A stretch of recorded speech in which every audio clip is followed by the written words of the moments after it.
इब्ने हुसैन, नौकरी जिसके दर की सुलेमा करे, जिसकी अदना रियाया में इलियास हो, ऐसे आका को कहते हैं शाहे हुदा, जिसके खिदमत गुजारों में अब्बास। सुलेमान बिन दाऊद नबी, जानते हो ये कौन नबी थे? हवाएं इस नबी के सामने मुसख्खर थी,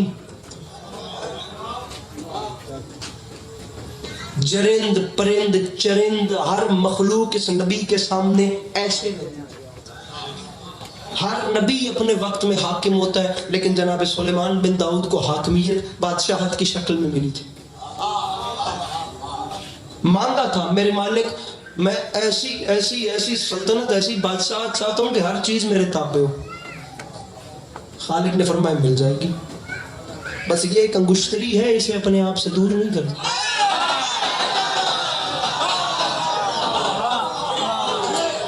ऐसे ही हम बेचारों को इतने लंबे लंबे झमेलों में फंसा दिया। सर जी, जो भी अल्लाह वाला जमीन पे उसकी तरफ से भेजा हुआ आता है ना, वो अपने साथ एक निशानी लाता है। कुछ लोगों को खुदाई गवर्नमेंट खुद सिलेक्ट करती है, और काम यही है कि खुदा सिलेक्ट करता है। खुदा में और बंदों में यही तो फर्क है कि बंदे इलेक्शन करते हैं, खुदा सिलेक्शन करता है। आपकी अंग्रेजी मुझसे बहुत अच्छी है, आप ही अपने मजमे को बताइएगा। इलेक्शन का लुग़वी मानी है छांटना, सिलेक्शन का लुग़वी मानी है चुनना। यही तो बंदे और खुदा में फर्क है। जिसे बंदे छांटे वो छटा हुआ होता है, जिसे वो चुने वो चुना हुआ। शेर याद करके मिंबर पे नहीं आता, बात करने के लिए कराची आता हूँ। गुजारिश मेरी समझ में आ रही है? जिसे वो चुने ना वो चुना हुआ होता है, और वो जिसे चुनता है उसे एक खास निशानी भी देता है, जिस निशानी से उस अल्लाह वाले का अल्लाह वाला होना साबित होता है। उस खास निशानी को जिसे हर अल्लाह वाला अपने साथ जमीन पे लाता है, उसी निशानी को मजहब की इस्तिलाह में मौजज़ा कहते हैं। बात ऐसी करूँ ना कि बच्चा भी समझे।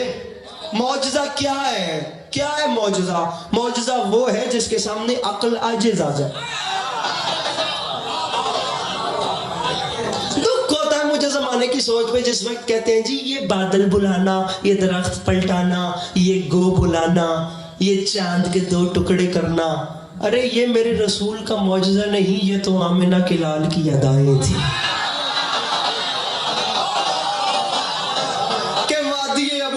के मौके पर लाखों धड़कते हुए मुर्दा दिलों के सामने कल्ब मुतमईन ने कहा था, क्या कहा?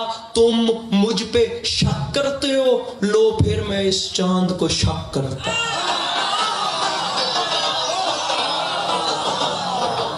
अब पंजाब से आकर कराची इन बातों की खैरात न मिले तो फिर क्या फायदा कराची आने का, जहाँ ऑलरेडी पब्लिक उर्दू स्पीकिंग है।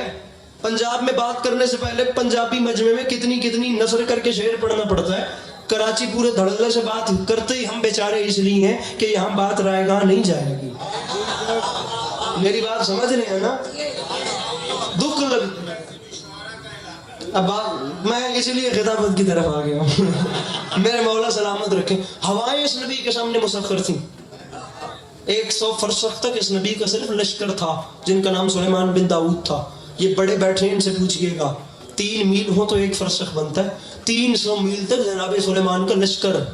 25 फरसख पे जिन्नात, 25 फरसख पे इंसान, 25 फरसख पे जंगली और पालतू जानवर, ऊपर 25 फरसख में परिंदे।